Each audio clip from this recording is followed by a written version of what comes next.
Second Chance, written by Robert Kiyosaki. Kiyosaki is one of the few people who correctly predicted the 2008 financial crisis. During crisis, wealth is not destroyed. It is simply transferred from one group to another. If you study history, then you can predict the future and position yourself correctly. This book is divided into 3 parts: past, present, and future. Part 1. Past.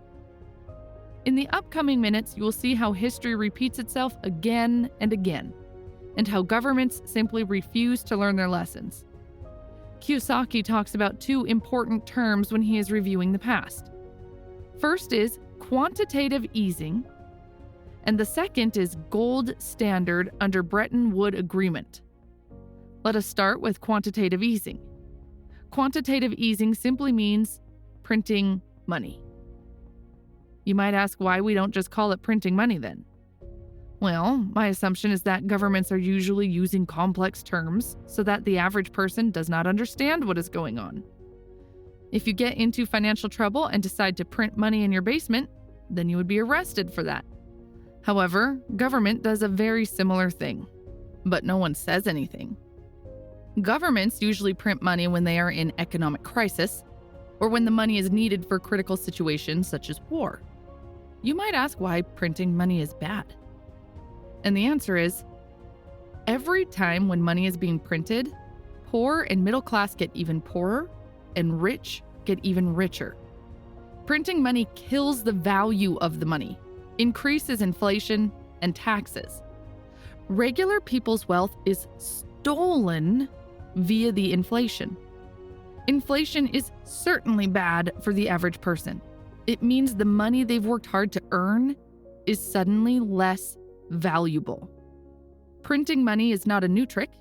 It has been used by governments for many centuries, and the scary part is that it has always ended with disaster. There is no single evidence in history showing that money printing brought prosperity in the long run. It leads to poorer people and bigger government, which is ruled by political forces rather than true economic laws. Kiyosaki gives examples from the 20th century, but I will go even further back in history and start with the Roman Empire, because the further you look back in history, the further you can see the future. When the Roman Empire was faced with war, they started debasing the currency, which also means printing money. Since silver and gold coins were used as money, they started to melt them and add other metals inside to increase the money supply. They also tried another version of money printing called coin clipping, which means when the tax money was collected, they would clip the edges of the coin and then melt all the small pieces in order to create new money. They even used revaluation of the currency. The government took a 1 coin and then pasted a 0 next to the 1, and suddenly you have a 10 coin. All these eventually led to hyperinflation, increased taxes, and economic chaos. After World War I, Germany, the Weimar Republic, also started to print money in order to pay high war reparations, which led to hyperinflation and eventually brought Hitler to power. If you were a millionaire in Germany in 1918, by the end of 1923, you were completely broke. Let me give you an example to understand how German hyperinflation looked like after printing money. Imagine it is summer, and you go out with your friend to drink beer, but instead of ordering 1 beer, finishing it, and then ordering the second one, you order 2 beers at once. You know that second beer will get quite hot, but you still buy 2 beers at once because by the time you finish the first beer, the money in your pocket will lose its value and you will not be able to buy the second beer. This is hyperinflation. This is the disastrous result of printing money. Romans did it, Chinese did it, English did it, Germans did it, Zimbabwe did it, and it always ended badly. Now, America is doing it. Governments never learn from the monetary history. Einstein once said, "Insanity is to do the same thing over and over and expect different results." Now that we understand what printing money means, let us talk about the end of the gold standard in 1971 under the Bretton Woods Agreement. This was the event that speeded up the money printing even more.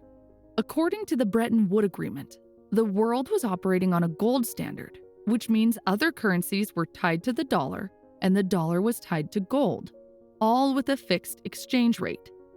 For every dollar in circulation, there had to be an equal amount of gold stored in the reserve so that in case some bank or country wanted gold, they could bring a dollar and exchange it with gold and vice versa. Theoretically, in the gold standard, government should not simply print money without increasing its gold reserves. However, in reality, America did print money even in the gold standard, and it came to a point that there was a lot of printed money which was not backed by any gold.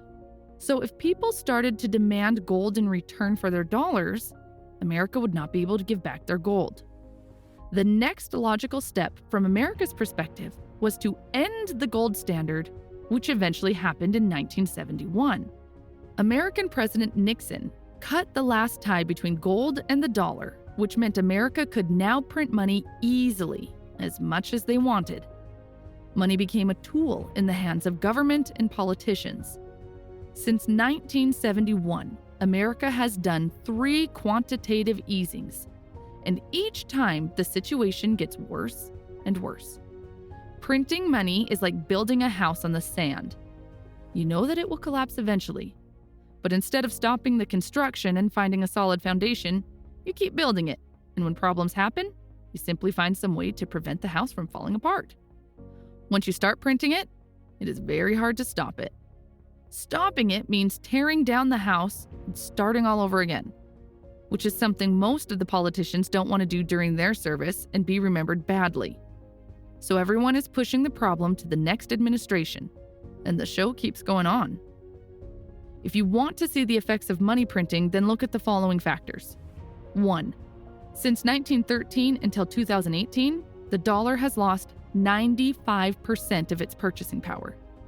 This makes life difficult for those who work for money. 2. The number of food stamps has reached a very high level. If you don't know, food stamps are a government support for people who cannot earn enough money for living. 3. The middle class is shrinking. The gap between rich and poor is very high. 4. Sizes or grams of products in the markets get smaller. It looks like it is the same price and the same product, but the weight or number of packs inside get reduced. This is very similar to the coin clipping we discussed above, but this time it is happening on products. 5. When the economy is in a bubble, stock prices and real estate prices go up. Everything looks good outside, except average people get poorer. 6. Look at the interest rates on savings. It is around 1 to 2%. There is so much printed money in circulation, and banks don't want your money. Now you might look at all this and say that it is in America. It does not apply to us. Well, I think this kind of thinking would be too naive. The world economy is tied together more strongly than ever. Kiyosaki says that around 70% of world currencies are held as US dollars. The US dollar is the reserve currency of the world. You don't have to be an economics professor to understand that if the US goes down, the world goes down with it. Another dangerous thing is that almost all the world currencies are fiat currencies, which means they are just paper. There is no gold or other thing that is backing them up. And history shows that all fiat currencies eventually return to their original value, which is 0. There is no single evidence showing that the same thing will not happen to the dollar. The dollar has already lost 95% of its value. How long do you think it will take to lose the remaining 5%? According to Kiyosaki, what we are experiencing currently is not a financial crisis. It is an educational crisis. People don't understand what is happening, and that is how governments can get away with printing money. And it is not just the US government. Other governments print as well. The fact that we don't learn anything about money in school is not a mistake or an accident. It is part of the plan. In the past, They did not allow slaves to read and write because they were afraid that slaves would start demanding their rights. Government directs us to a certain direction, and that direction is not designed to benefit the average person. It is designed to benefit Wall Street and the ultra-rich. Most of us are being advised to work hard, save money, and invest for the long term in the stock market. Kiyosaki says, "You don't have to trust me, but simply think for a moment and compare this advice with the facts we discussed above and ask yourself, does it make sense to work hard for money when working harder leads to paying more taxes and the money you earn loses its value plus the prices of products go up? Does it make sense to save money when government is printing money? Does it make sense to invest long-term in the stock market when the stock market is being manipulated and companies take a huge portion of your profit via fees?" Kiyosaki says that if you simply start questioning and researching all the things you have been told, you'll soon realize that none of them work in your favor. Part 2. Present. When crises happen, people who suffer the most are the ones on the left side of the cash flow quadrant: employees and self-employed. Because these are the people who work for money, and they will be the first ones to lose. True wealth is on the right side of the cash flow quadrant. People on this side don't work for money. They work for assets such as land, real estate, and businesses. The author recommends transitioning from the left side of the cash flow quadrant to the right side, where true wealth exists. And in order to do that, he recommends choosing one of the 4 asset classes. In case you don't know, the 4 asset classes are businesses, real estate, commodities, and paper assets, such as stocks and bonds. Business is the hardest asset class to acquire, but also the most profitable. On the other end, paper assets are the easiest to acquire, but less profitable and riskier. From recent interviews with the author, I have seen that he does not recommend investing in paper assets. He thinks that the stock market has become a big casino, where the winners are always the owners. The author's personal favorite asset type is real estate, and he thinks it would be best if you chose something that you have passion for. Part 3. Future. Let's recap what we discussed in previous parts.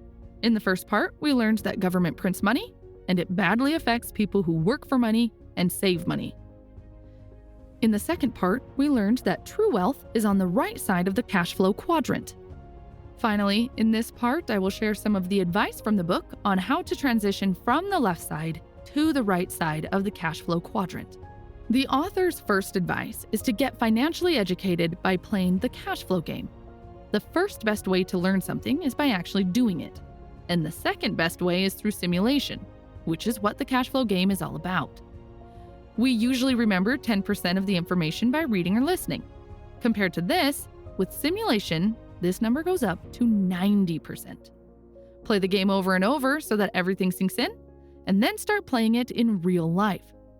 The author says that there are many cash flow clubs all around the world, and people are educating one another. However, some of these clubs are using the game to attract people for their own business and maybe sell you something at the end. So do your own research if you plan to join a club. The second advice is to become an entrepreneur.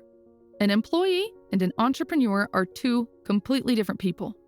Their approach and mindset differ a lot. We always hear, study well and get a good job in a big company. But we rarely hear, study hard and become an entrepreneur. That is why people don't realize that there is another option. They don't even consider it as an option. We are trained enough to ask for fish, but not trained enough to catch a fish. In communism, government must build the houses and provide jobs. But in capitalism, individuals build the economy. Unfortunately, most people still live in the communism mindset and expect the government to take care of everything. The author strongly advises becoming an entrepreneur because taxes and law are written in favor of entrepreneurs. Entrepreneurs are the ones who are building the economy, creating new jobs, developing real estate, and investing. Government needs entrepreneurs, otherwise there would be no jobs and government could not collect taxes. Many people think becoming an entrepreneur is risky, so they want a secure job in a company. But there is no secure job thing anymore. Most of the jobs are moving to India, the Philippines, and other cheap countries. Having a job is actually riskier than becoming an entrepreneur because when you have a job, you only have one client, and that is your employer. If he fires you, then you are in deep trouble. But if you are an entrepreneur, you have many clients. Advice 3. Don't live below your means. Expand your means. If you go to a financial planner, he will look at your expenses and advise you to cut the expenses, so you will stop drinking lattes. Kiyosaki says, why don't we look at the other side of the equation and find ways to expand our means so that the price of a latte becomes nothing? Cutting expenses is a passion killer. Don't kill your passion. Rather, find ways to feed your passion. Always ask, how can I afford it? Advice 4. Learn how to use debt and taxes to acquire more assets. Since 1971, money has become debt. When people tell you to get out of debt, they tell you to get out of money. Of course, I am talking about good debt, which is a debt used to purchase assets that put money into your pocket, not the one used to buy liabilities, such as a TV, car, nice vacation, etc. Advice 5. Don't be afraid of making mistakes and failing. It's just part of the process. Simply remember how many times you had to fall before you learned how to ride a bike successfully. As a disclaimer, I want to inform you that I am not a financial expert and strongly recommend doing your own research. What is right for the author or for me can be completely wrong for you. Becoming an entrepreneur is a tough job, and maybe you don't want to work hard, be stressed out, and take full responsibility. Maybe you don't care about assets and you are happy to be in debt and driving around with a Mercedes. It's your life, and it is not my business or anyone else's business to tell you what to do with it. Thanks for watching.